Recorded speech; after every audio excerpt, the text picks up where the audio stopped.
ఏంటో తెలుగోడి నోటికిచ్చనే. మన అన్న చెల్లి మధ్య చెరి సగము ఆస్తి అంటూ చట్టాన్ని తీసుకొచ్చనే.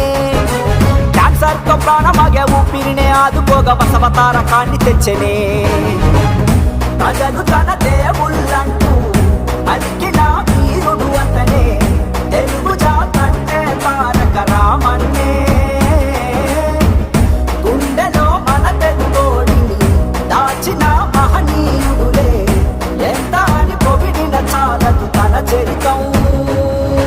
ఏ పేరు వింటే తెలుగోడి గుండె తన రొమ్ము విరుచుకొని చూస్తుందో. ఏ పాదమైతే ఈ నేల పైన